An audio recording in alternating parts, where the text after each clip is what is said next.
Hello guys, Assalamualaikum dan salam sejahtera. Kita sambung lagi ulang kaji kita kertas 1 SPM subjek sains. So, soalan yang ke-11, sebab hari itu kita dah sampai soalan yang ke-10. Soalan yang ke-11, maklumat yang berikut menunjukkan ciri-ciri bahan K.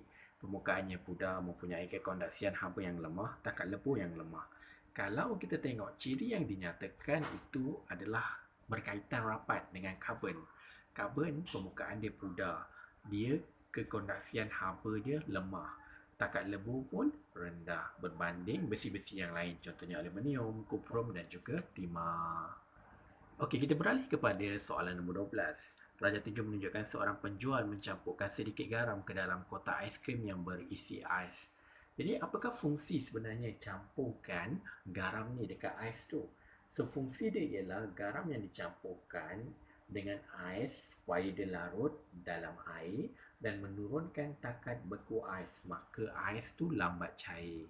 So, aiskrim yang dijual tu boleh tahan lama lah, dia tak cair. So, tujuan dia adalah untuk C, menjadikan ais di dalam kotak lambat cair. Okay, simple je. Kita lihat soalan nombor 13. Raja 8 menunjukkan satu pita magnesium yang dibakar. Okey, ini tentang tindak balas. Kita belajar tentang endotermik dan juga exotermik. Jika tindak balas tu pemerhatian dia semakin panas, dia adalah exotermik. Jika pemerhatian dia sejuk, dia adalah endotermik. Ciri yang lain bagi exotermik ialah dia membebaskan haba ke persekitaran. Ciri lain bagi endotermik, dia menyerap haba daripada persekitaran. Jadi dia tunjukkan macam mana pita magnesium ni bila dia bakar, dia jadi magnesium oksida. Dia cakap, apakah contoh yang lain yang sama dengan tindak balas ni?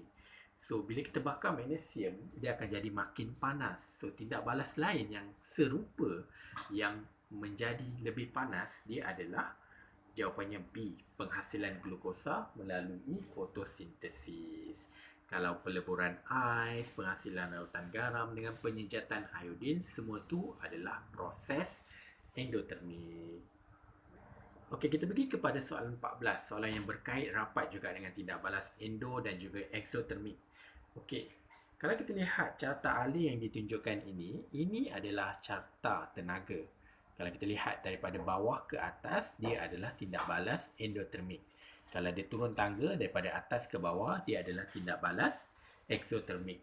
Jadi gambar rajah yang ditunjukkan ialah tindak balas endotermik sebab dia naik tangga, tenaga diserap.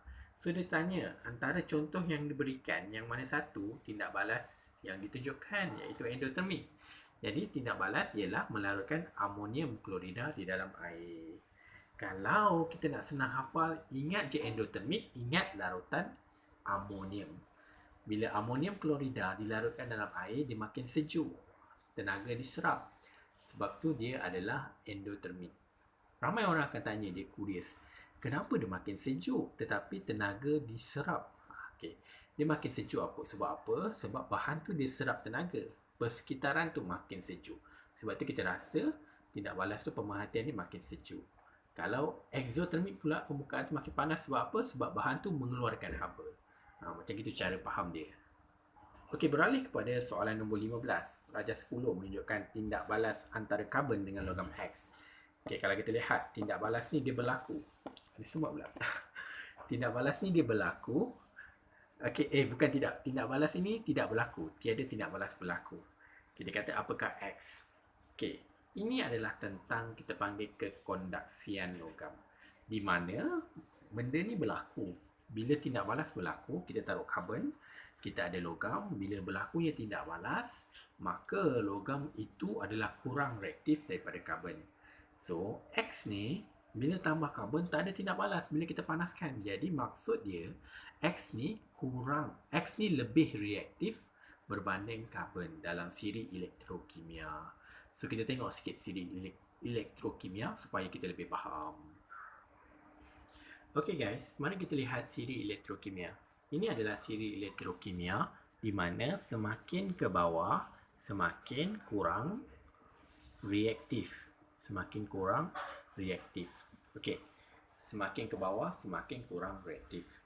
So kita belajar cara nak hafal dia mudah je. Kalau K kita ada kalsium, natrium, kita ada kalium, natrium, kalsium, magnesium, aluminium, zinc, ferrum iaitu besi, kita ada stannum, plumbum iaitu timah, kita ada cuprum, kita ada argentum ataupun silver.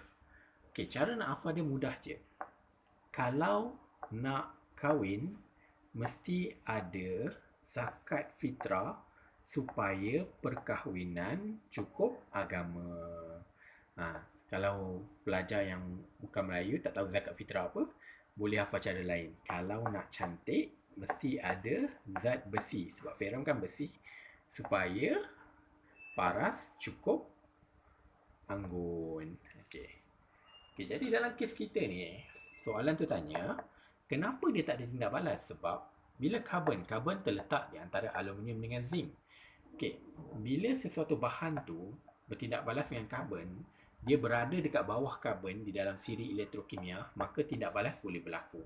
Jika karbon bertindak balas dengan logam-logam ke atas dia ni, contohnya kalium, natrium, kalsium, magnesium, aluminium, tak ada tindak balas sebab logam lain lebih reaktif berbanding karbon. Okey, so kita berbalik kepada soalan kita. Okey, berbalik kepada soalan kita, dia tanya apakah X? Bila X ni tambah dengan karbon tak ada tindak balas. So maksud X ni lebih reaktif berbanding karbon. Dia adalah aluminium. Aluminium oksida. Kalau cuprum, zinc, iron, besi ni semua berada di bawah karbon. Simple je. Okey, kita pergi kepada soalan 16. Soalan 16 menunjukkan penyaduran logam secara elektrolisis. Dia ibaratnya contohlah paku kan. Paku zaman-zaman dulu kan dia pakai paku besi je, cepat karat. Sekarang kalau korang tengok paku tu dah ada warna-warni, dah disadur. Jadi proses penyaduran tu penting untuk mengelakkan paku tu daripada berkarat. Jadi proses yang digunakan ialah elektrolisis. Soalan cakap apakah katod dan elektrolit yang digunakan. Okey, pertama sekali kita kena faham apa itu katod dengan anod. Okey, dalam elektrolisis ni, cara nak faham dia senang je. Dia ada katod dengan anod. Kalau anod dia makin kurus, katod dia makin gemuk. Okey, antara plat cuprum tulin dengan paku, siapa yang kita nak gemukkan dia? Mesti kita nak gemukkan paku supaya paku tu kita boleh salut dia dengan cuprum. Kalau dia makin kurus, habislah paku kita. Makin terhakis, kita nak paku kita makin gemuk. Jadi paku yang makin gemuk ni, dia adalah katod. Senang je nak ingat. Kalau dia makin nipis, plat cuprum tulin ni, dia adalah anod. Simple je. Anod makin kurus, katod makin gemuk. So kat bawah ni, katod yang betul ialah paku besi antara A dengan B. So sekarang kita tengok elektrolit dia.